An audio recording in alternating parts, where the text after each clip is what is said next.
Mheshimiwa Faraji Buriani Nandala, Mheshimiwa Mabula Johnson Magangila atafuatia, Mheshimiwa Lucy Simiria Kombani ajiandae. Mheshimiwa Mwenyekiti, asante kwa kunipatia nafasi ili nami niweze kuchangia hotuba ya Mheshimiwa Waziri Mkuu, na kwa sababu leo hii ni mara ya kwanza nasimama kwenye bunge hili kuchangia, ningependa nichukue nafasi hii kwanza kuwashukuru wananchi wa jimbo la Ndanda kwa imani kubwa walionipa, na mimi niwaahidi kwamba sitawaangusha, nitafanya ile kazi ambayo wao wameniagiza.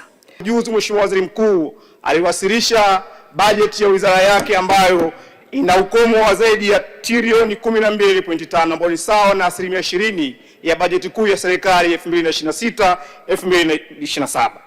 Mheshimiwa Mwenyekiti, fedha hizi ni nyingi sana. Ukubwa wa fedha hii unatokana na umuhimu wa wizara hii na ofisi ya Waziri Mkuu.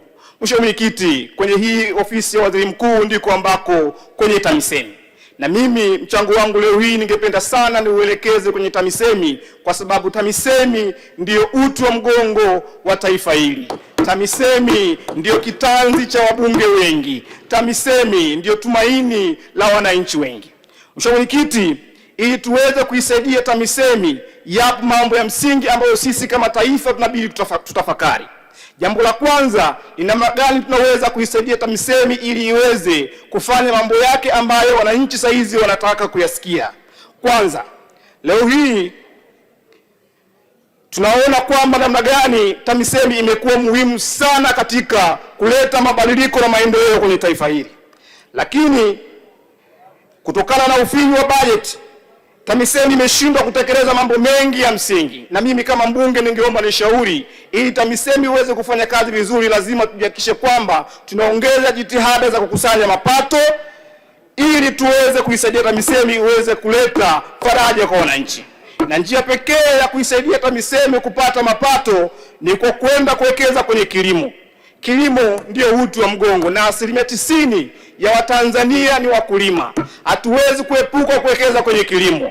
Lazima tuhakikishe kwamba tunaongeza mnyororo wa thamani wa mazao yetu, kuhakikisha kwamba serikali inawekeza kwenye kilimo kwa kutafuta masoko ya mazao yetu, ili tuweze kupata mapato ambayo yatakwenda TAMISEMI na kwenda kujenga barabara, na kwenda kujenga hospitali, na kwenda kujenga shule, lakini pia kwenda kutoa mikopo ya 10% kwa vijana wengi ambao wamekuwa wameitegemea. Mheshimiwa Mwenyekiti, mimi najua shabaha ya serikali kufikia 2030 ni kwenda kuongeza tija kwenye kilimo kwa 10%. Lakini haya yasiwe ni maneno tu. Lazima serikali ione kwamba uti wa mgongo wa taifa hili lazima uwe ni kilimo. Tuwekeze kwenye kilimo ili tuweze kutoa tija ile ambayo sisi tumekusudia. Lakini hatuwezi kuongeza mapato hali ya kuwa mazingira ya wakulima na wakulima sio mazuri. Kwa hiyo lazima kabisa tuandae mazingira mazuri kwa wakulima ili waweze kufanya vizuri.